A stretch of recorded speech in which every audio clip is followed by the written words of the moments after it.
आज की कहानी है शिखा का पति जब घर ले आया अपनी प्रेमिका। कौन कहता है कि एक मयान में दो तलवारें नहीं समा सकती। आदमी में समझ होनी चाहिए, रुपेश ने दिल ही दिल में कहा। फिर उसने अर्चना के सुंदर मुखड़े की ओर ताका व उसके बाद उसकी नज़रें अपनी पत्नी शिखा के चेहरे पर पड़ी। शिखा अपनी प्लेट में धीरे धीरे उंगलियां चला रही थी। अर्चना से रुपेश की मुलाकात अपने एक मित्र के कार्यालय में हुई थी, जो उसे इंतज़ार करने को कहकर खुद कहीं चला गया था। एक डेढ़ घंटे की बातचीत के बाद अर्चना और रुपेश में इतनी घनिष्ठता हो गई थी कि रुपेश को अर्चना के बगैर रहना कठिन महसूस होने लगा था। कुछ दिनों तक सिनेमाघरों, पार्कों और होटलों में मुलाकातों के बाद रुपेश उसे अपने घर लाने की लालसा को ना दबा पाया। शिखा को रुपेश ने जब यह कहा कि वह अर्चना को भी अपने घर में रहने दे, तो शिखा पर मानो बिजली गिर पड़ी थी।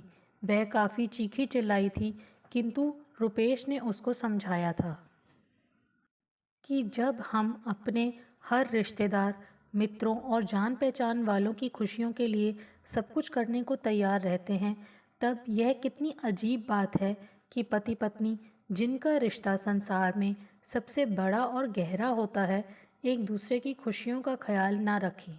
रुपेश ने शिखा से कहा कि अर्चना पर और घर पर उसे पूरा अधिकार होगा। उसको अपनी हर इच्छा को पूरा करने का अधिकार होगा। बस वह अर्चना को उसके साथ इस घर में रहने पर आपत्ति ना उठाए। पड़ोसियों को वह यही बताए कि अर्चना उसकी मामी की या चाची की लड़की है और वह यहाँ पर नौकरी करने आई है तथा अब उन लोगों के साथ ही रहेगी। आखिर जब शिखा ने देखा कि रुपेश को समझाने बुझाने का अब कोई फ़ायदा नहीं है, तो एक हफ्ते की खींचतान के बाद उसने रुपेश की इच्छा के आगे सिर झुका दिया। रुपेश के पांव धरती पर न टिकते थे।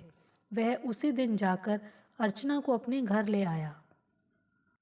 पड़ोसियों से कहा गया कि वह शिखा की बहन है। रिश्तेदारों ने आपत्ति उठाई तो रुपेश ने यह कहकर मुंह बंद कर दिया कि जब मियाँ बीवी राजी तो क्या करेगा काजी। शिखा ने अर्चना का खुले दिल से स्वागत किया। उसके रहने की व्यवस्था रुपेश के कमरे में कर दी गई। अर्चना को नहाने धोने के लिए शिखा स्नान घर में खुद ले गई। अपने हाथों से तौलिया, साबुन, तेल वहां पहुंचाया। बाथरूम स्लीपर खुद अर्चना के पाँव के पास रख दिए। रुपेश मानो खुशियों के हिंडोले में झूल रहा था। नहाने के बाद नाश्ते की मेज़ पर बड़े आग्रह के साथ शिखा ने अर्चना को खिलाया पिलाया। शिखा से ऐसे बर्ताव की आशा रुपेश को कभी न थी। रुपेश मन ही मन मुस्कुरा रहा था और अपने सुंदर जीवन की कल्पना में डूब तैर रहा था। ऑटो रिक्शा की भड़बड़ाहट ने उसकी कल्पना में सहसा विघ्न पड़ा। ऑटो रिक्शा से एक लंबा चौड़ा खूबसूरत युवक उतरा और हेलो शिखा बोलते हुए घर में घुस गया। शिखा एकाएक उसकी तरफ बढ़ी, किंतु फिर थोड़ा रुक गई। उस नौजवान ने आगे बढ़कर शिखा के कंधे पर अपनी बाँह रख दी। रुपेश भैया, ज़रा ऑटो रिक्शा से सामान तो उतार लाना। उस नवयुवक ने रुपेश की तरफ मुंह फेर कर कहा। कुछ ना समझते हुए भी रुपेश ने ऑटो रिक्शा वाले से उस नवयुवक का सामान अंदर रखवाया और उसे पैसे देकर चलता किया। शिखा और वह युवक सोफे पर पास पास बैठे बातों में मग्न थे, जैसे जिंदगी भर की सारी बातें आज ही खत्म करके दम लेंगे। आपकी तारीफ? रुपेश ने शिखा से पूछा। शिखा थोड़ा सा मुस्कुराई और शर्म से सिमट सिकुड़ गई। फिर उसने एक बार उस नवयुवक के सुंदर मुखड़े की ओर ताका। यह संजय है। तुम्हें शायद याद होगा कि एक बार तुम्हारे बहुत जोर देने पर मैंने स्वीकार किया था कि शादी से पहले मैं भी किसी से प्यार करती थी। मेरी अधूरी प्रेम कहानी का हीरो यही है। रुपेश को झटका सा लगा। उसकी आंखें फैल गईं। जब मैंने अर्चना को साथ रखने की बात सुनी और तुमने मेरा पूरा हक और मेरी खुशियां मुझे देने का वचन दे दिया, तब मैंने संजय को अपने साथ रखने का फैसला कर लिया। शिखा ने अपनी आंखों को नचाते हुए कहा। अपने मिलने जुलने वालों से हम यही कहेंगे कि संजय आपके मामा जी, फूफा जी या चाचा जी का बेटा है और यह नौकरी के सिलसिले में यहाँ आया हुआ है और अब हमारे साथ ही रहेगा। अरे शिखा डार्लिंग, पहले तो मुझे यकीन ही नहीं आया, किंतु जब तुमने बताया कि तुम लोग एक दूसरे की खुशियों के लिए झूठे रस्मों रिवाज तोड़ रहे हो, तब मैंने उस महान आदमी के दर्शन करने के लिए यहाँ आने का निश्चय कर ही लिया। संजय बोला। अब तुम इनसे खुद पूछ लो। शिखा ने संजय की तरफ देखा और फिर वह अपने पति की तरफ घूम गई। क्यों जी, है ना यही बात? आप मेरी खुशियों के आगे दीवार तो नहीं बनेंगे? प्यार की जिस प्यास से मैं आज तक तड़पती रही हूँ, अब उसे बुझाने में आप मुझे पूरा सहयोग देंगे ना? हाँ हाँ। रुपेश आगे कुछ ना कह सका। डार्लिंग, तुम थके हारे आए हो, आओ नहा धो लो ताकि थकावट दूर हो जाए। स्नान घर किधर है? संजय ने पूछा। जाइए जी, इनको स्नान घर बताइए, शिखा ने कहा। और हाँ, यह तौलिया और साबुन वहाँ रख दीजिएगा। रुपेश ने तौलिया और साबुन हाथ में ले लिया और स्नानघर की ओर मुड़ा। संजय उसके पीछे पीछे चल पड़ा। अरे हाँ, यह बाथरूम स्लीपर भी साथ ले जाइए। शिखा ने संजय का ब्रीफकेस खोलकर उसमें से बाथरूम स्लीपर निकाले। संजय बाथरूम से स्लीपर लेने के लिए पलटा। अरे नहीं, आप चलिए, ये लेकर आते हैं। शिखा ने बाथरूम स्लीपर रुपेश की तरफ बढ़ा दिए। रुपेश ने कंधे उचकाए और फिर बाथरूम स्लीपर पकड़कर आगे बढ़ गया। स्नानघर से पानी गिरने की आवाज़ आ रही थी और संजय मग्न होकर गुनगुना रहा था। यह क्या मजाक है? रुपेश ने शिखा से कमरे में लौटते ही कहा। कैसा मजाक? क्या आपको संजय का यहाँ आना अच्छा नहीं लगा? शिखा ने पूछा।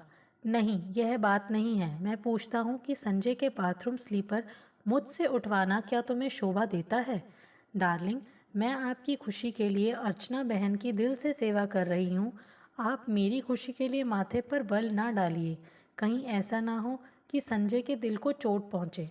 वह बहुत भावुक है, शिखा ने कहा। रुपेश मन ही मन ताव खाए कंधे हिलाकर रह गया। अब ऐसा करिए, दोपहर के खाने के लिए कुछ सब्ज़ी वगैरह लेते आइए। आप डब्बों में बंद सब्ज़ी ले आइए। रुपेश ने अर्चना की तरफ देखा। यदि अर्चना बहन आराम करना चाहती हैं तो आराम करें, या आपके साथ जाना चाहती हैं तो बाज़ार घूम आएँ। मैं रसोई की तैयारी करती हूँ। नहीं, अर्चना यहीं रहेगी, रुपेश ने जल्दी से कहा। क्या आप मुझे संजय के साथ अकेले छोड़ते हुए डरते हैं? शिखा ने तीखी नज़रों से रुपेश की तरफ देखा। नहीं, मैं ऐसा तंग दिल नहीं हूँ। मैं तो सिर्फ इसलिए कह रहा हूँ कि यह काम में तुम्हारी मदद करेगी, रुपेश ने जल्दी से कहा और फिर थैला उठाकर बाहर निकल गया। रुपेश ताव खाते हुए बाजार की ओर जा रहा था।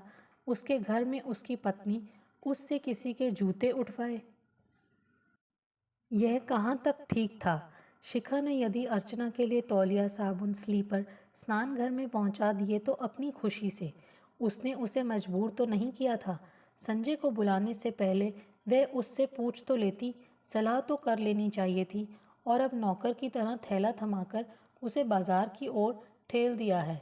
यह ठीक है कि शिखा को उसने घर में पूरा हक देने का वादा ज़रूर किया था, मगर उसे एक दूसरे की बेइज्जती करने का तो अधिकार नहीं है।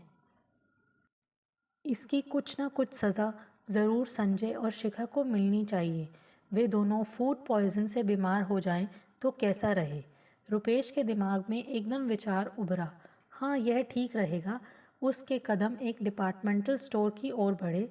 आपके यहाँ कोई ऐसी डिब्बाबंद सब्जी है जिससे फूड पॉइजन होने का खतरा हो?